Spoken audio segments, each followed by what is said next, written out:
Hello, thank you for joining with me. We are in A Course in Miracles, the Blue Book, 3rd edition. We are starting chapter 14 today.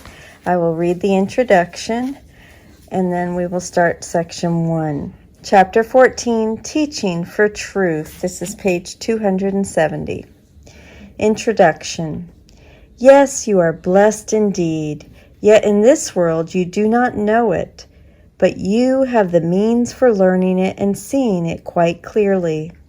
The Holy Spirit uses logic as easily and as well as does the ego, except that his conclusions are not insane.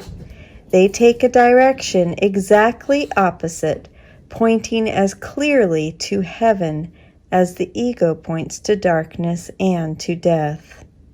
We have followed much of the ego's logic and have seen its logical conclusions. And having seen them, we have realized that they cannot be seen except in illusions, for there alone their seeming clearness seems to be clearly seen. Their seeming clearness seems to be clearly seen. Let us now turn away from them and follow the simple logic by which the Holy Spirit teaches the simple conclusions that speak for truth and only truth. And I will go ahead and start section 1 and read paragraphs 1 through 3. The conditions of learning. If you are blessed and do not know it, you need to learn. It must be so. The knowledge is not taught, but its conditions must be acquired, for it is they that have been thrown away. You can learn to bless and cannot give what you have not. If then you offer blessing, it must have come first to yourself, and you must also have accepted it as yours, for how else could you give it away? That is why miracles offer you the testimony that you are blessed. If what you offer is complete forgiveness, you must have let guilt go.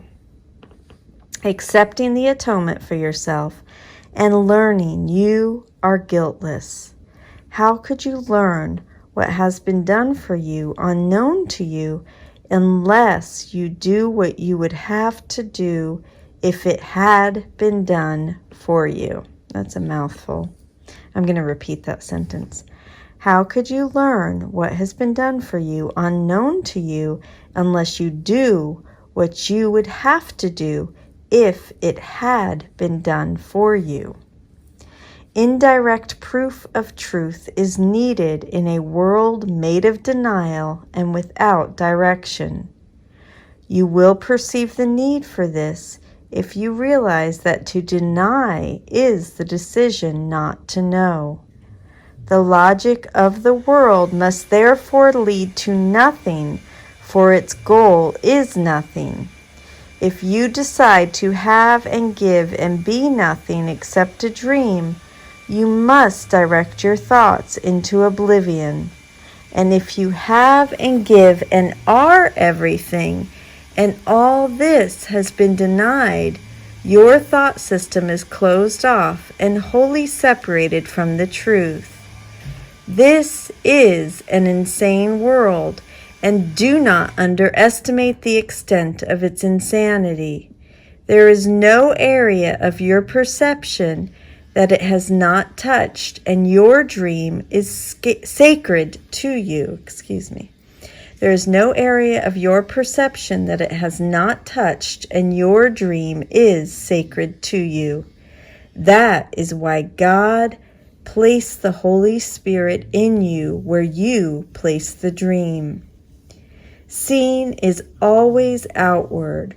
Were your thoughts wholly of you, the thought system you made would be forever dark.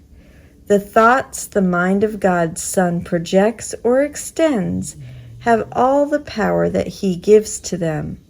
The thoughts He shares with God are beyond His belief, but those He made are His beliefs. And it is these and not the truth that He has chosen to defend and love.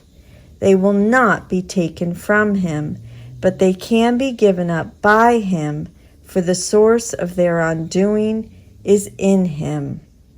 There is nothing in the world to teach him that the logic of the world is totally insane and leads to nothing.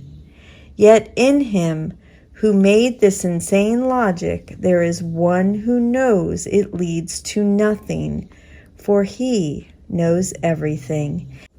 Any direction that would lead you where the Holy Spirit leads you not goes nowhere.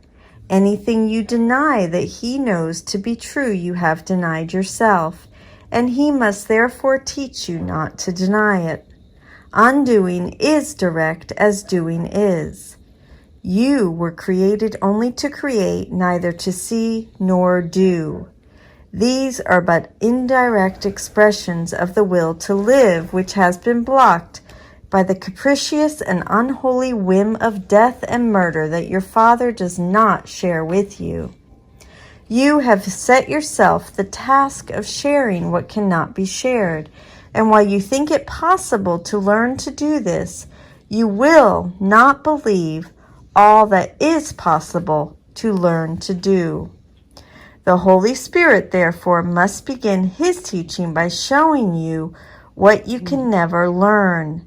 His message is not indirect, but he must introduce the simple truth into a thought system which has become so twisted and so complex, you cannot see that it means nothing. He merely looks at its foundation and dismisses it. But you who cannot undo what you have made, nor escape the heavy burden of its dullness that lies beyond your mind, cannot see through it. It deceives you because you choose to deceive yourself. Those who choose to be deceived will merely attack direct approaches because they seem to encroach upon deception and strike at it. That is the conclusion of section 1, and I went ahead and read all the way through paragraph 5, obviously, because I realized there were only 5 paragraphs in this section. The conditions of learning, and the introduction of chapter 14, Teaching for Truth. I love you. Thank you so much for joining with me. I will see you tomorrow for section 2 of chapter 14. Bye-bye.